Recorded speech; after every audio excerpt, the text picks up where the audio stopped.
My wife said I was difficult at Christmas. Then my son called at 12:01 a.m. What the hell is on? After 43 years of marriage, I thought I'd heard it all. But last Thursday, as Margaret sat across from me at the kitchen table, she delivered a blow I never saw coming. "Robert," she said, her voice steady but cold, "I think it's best if you don't come to the cottage this Christmas." I felt something inside me crack, like lake ice in the spring. I set my coffee down, my hands slightly trembling. "What do you mean, don't come?" She refused to meet my eyes. "The kids think, we all think it might be easier if you stayed home this year. You've been so difficult lately." Difficult. That word hung between us like thick smoke. "Difficult how?" "You know how," she replied, using that tone she'd adopted over the last year. Patient but strained, as if she were explaining a simple concept to a slow child. "At Thanksgiving, you argued with Trevor about his business. At Emma's birthday, you made that comment about her boyfriend's tattoos. The kids are tired of walking on eggshells. Trevor is our son, a 41-year-old marketing executive, and Emma is our daughter, a 38-year-old social worker. I thought we'd raised them well, but apparently, I had become the family antagonist. I was having a conversation, I argued.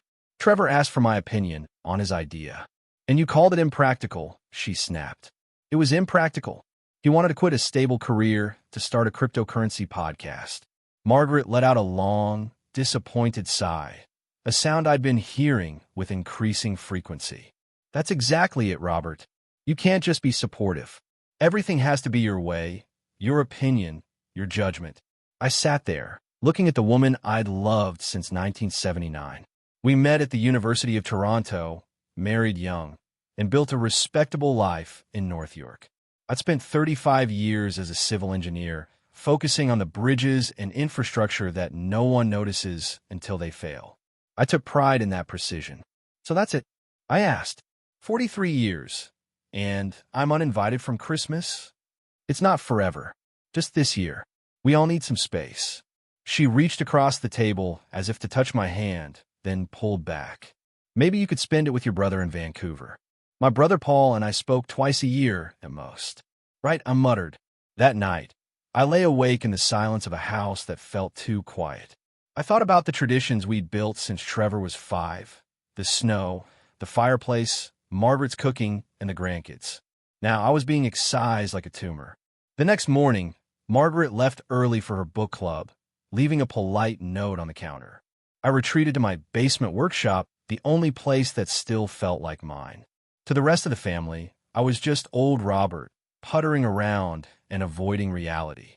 They had no idea that for the last 8 months, I had been working on something far more significant than a hobby.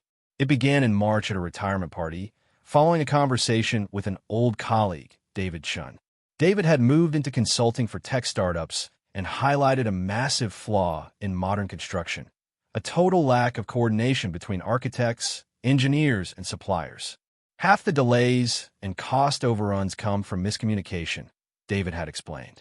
"We need a universal platform that translates between all these different systems in real time. Something AI-driven. It could save the industry billions." I had nodded then, knowing he was right. I spent decades navigating those exact fractures.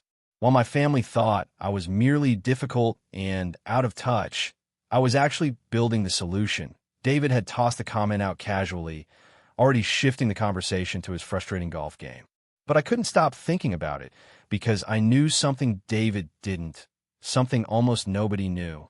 Back in the 90s, while working on the infrastructure for the Shepherd subway line, I had developed a coordination system.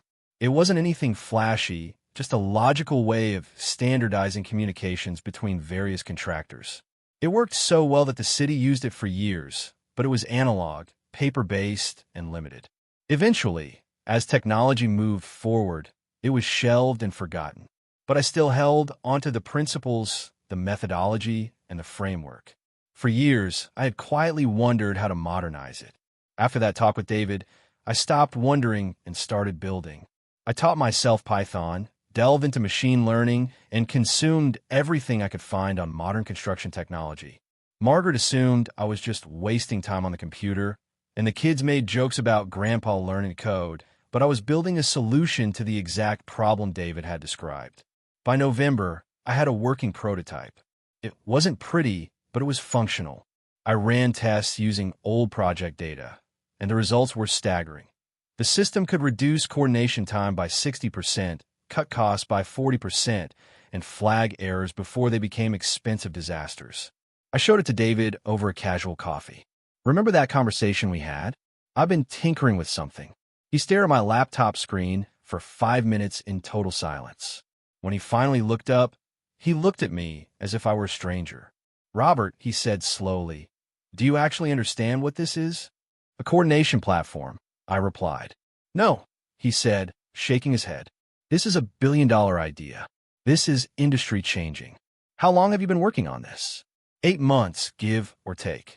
He let out a breathless, shocked laugh. "You built this in 8 months? By yourself?"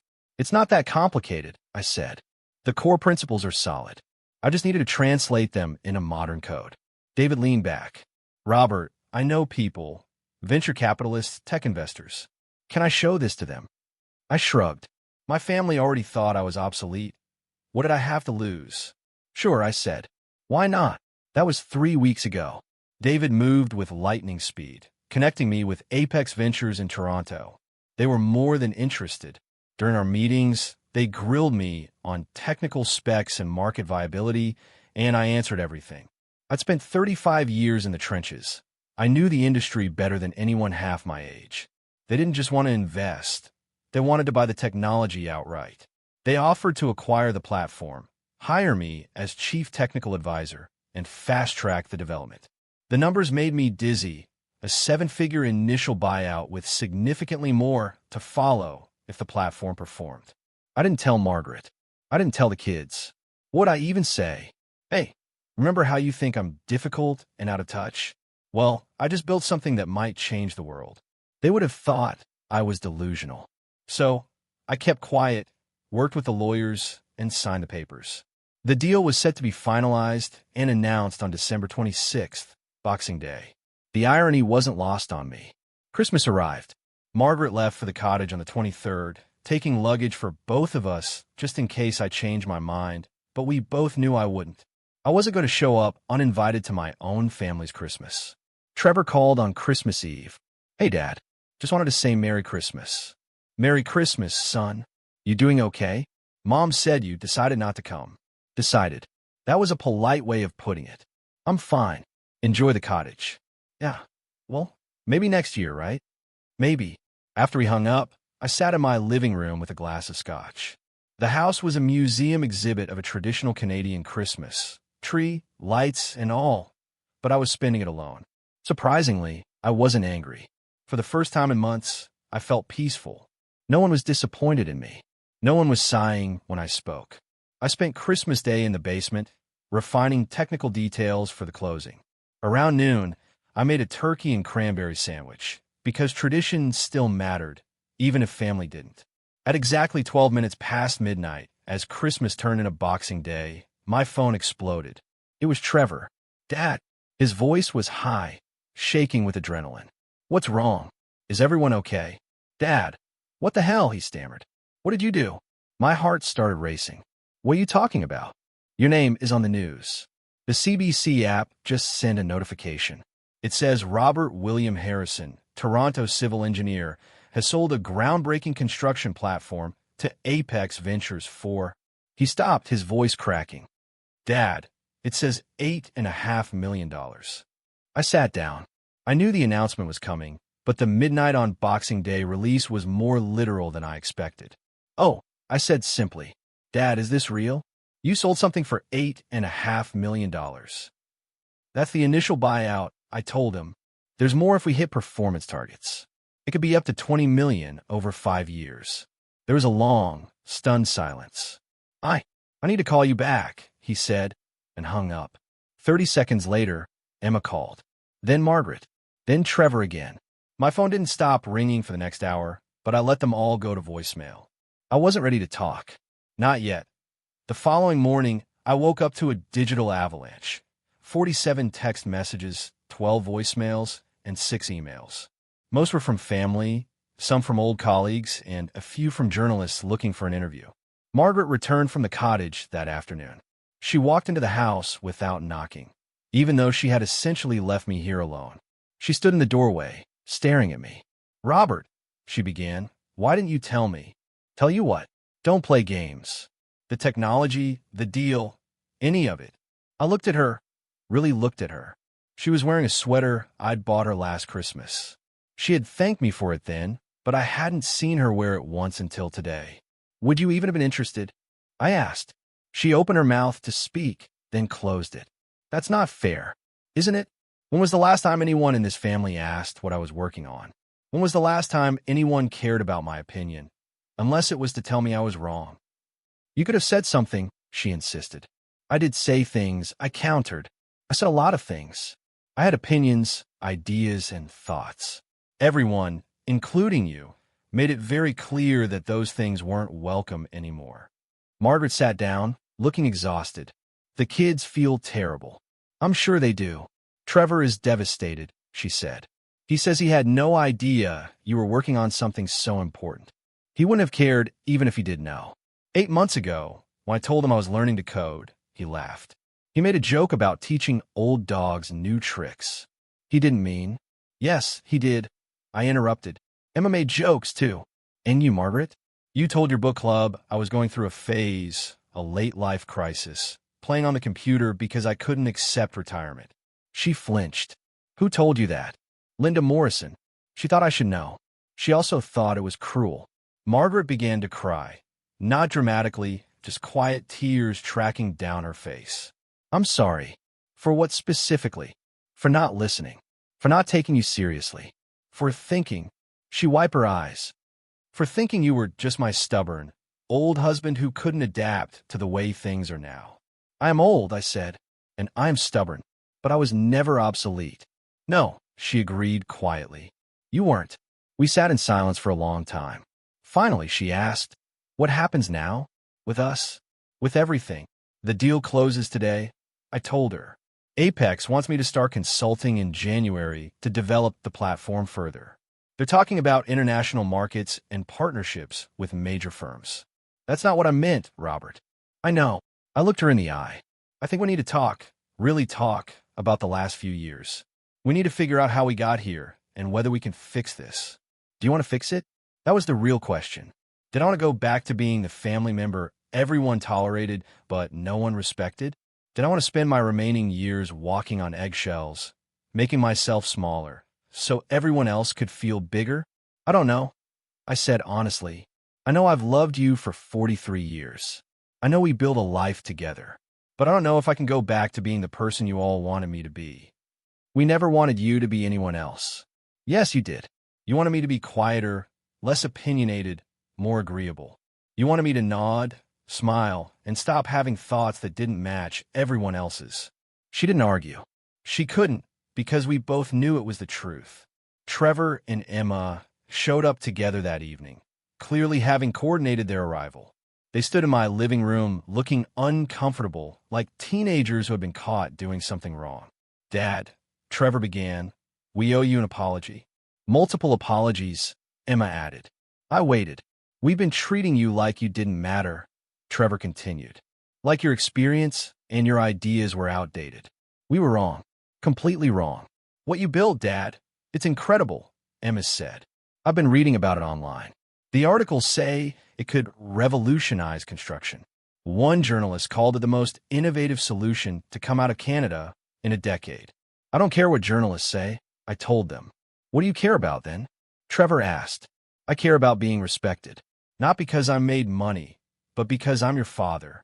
I've lived 67 years on this planet, and I might actually know a few things worth listening to.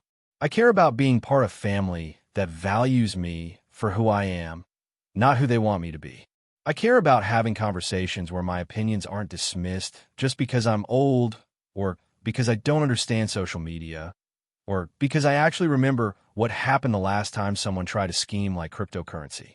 "The podcast wasn't just about cryptocurrency," Trevor muttered. "It was about investment strategies." I looked at him until he smiled slightly. "Yeah, okay," he admitted. "It was mostly about cryptocurrency. Emma stepped forward. Dad, can we start over? Not forget everything, but try to do better. I looked at my children and my wife. That depends, I said. Are you here because you finally respect me? Or is it just because I'm suddenly worth $8 million?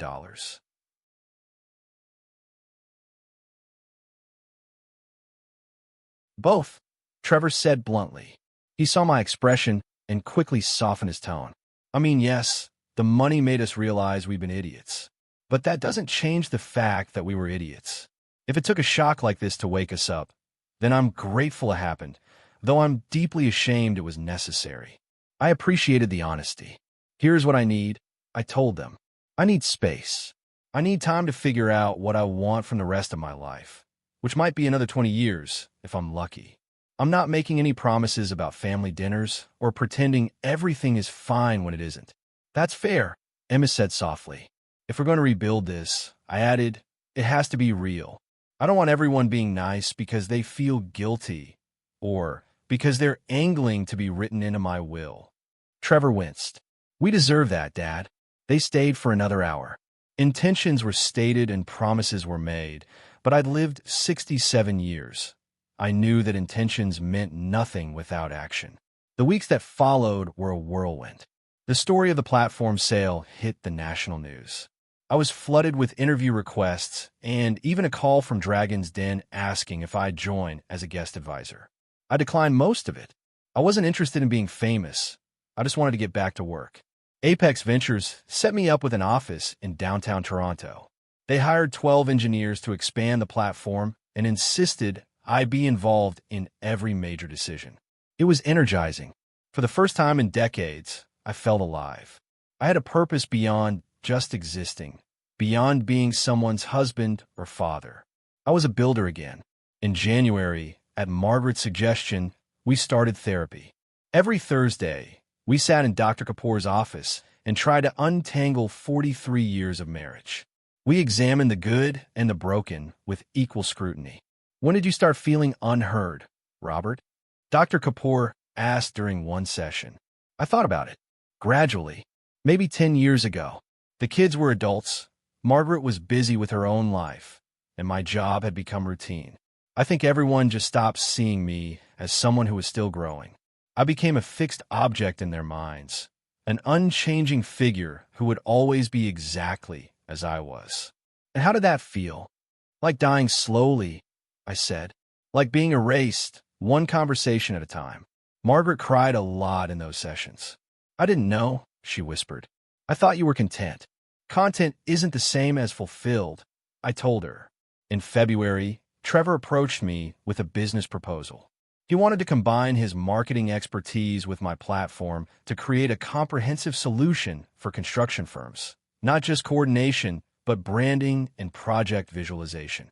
My instinct was to say no, to protect my work from family complications. But then I remember my own rule. Actions matter. Let's see the proposal, I said. It was brilliant.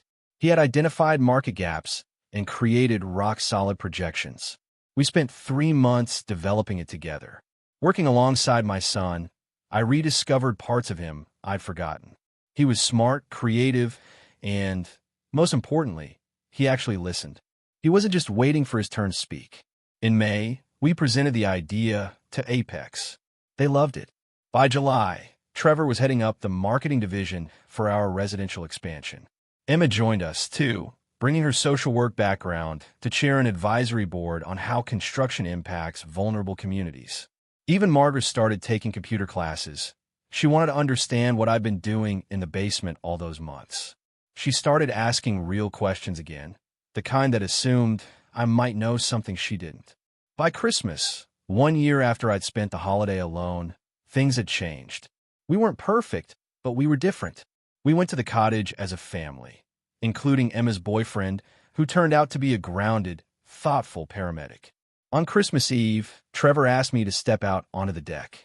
We stood looking at the snow-covered lake, our breath visible in the freezing air. Dad, he said, last Christmas, when Mom told you not to come, I was relieved. I thought it would be easier without you there. Less tense. He paused, his voice wavering. It ended up being the worst Christmas of my life. Not just because you weren't there, but because we had made you not be there. I kept thinking about all the times I'd roll my eyes at your advice or treated you like an obligation instead of someone who loved us. My 42-year-old son started to cry. The money and the platform, that's all impressive. But that's not why I'm sorry. I'm sorry because even if you had never built that thing, even if you just stayed retired and worked on your little projects, you still deserved better than what we gave you. I pulled him into a hug, and he sobbed against my shoulder like he hadn't done since he was a child. I forgive you, I said, and I'm proud of you for being willing to do better. Are you happy, Dad? He asked. I'm not invisible anymore, I told him. That's what makes me happy. Through the cottage window, I could see my family laughing together. It looked like a postcard, but I knew the truth. It was messy, complicated, and still healing. And that made it worth more than any dollar amount Apex Ventures could ever offer. Later that night, after everyone had gone to bed, I sat by the fire with my laptop. I was sketching out a new project, an extension of the platform to revolutionize infrastructure maintenance. I hadn't told anyone yet. Maybe I would, maybe I wouldn't. But this time, it wasn't because I felt invisible. It was because I'd learned that I didn't need external validation to know my work mattered. I didn't need anyone's permission to keep growing. At 67, I was just getting started. I closed my laptop and headed to bed, finally believing what I'd spent a lifetime trying to prove, that I was someone worth listening to. If you like this story, please like this video, subscribe to the channel, and share your impressions of this story in the comments. To listen to the next story, click on the box on the left. Thank you for watching.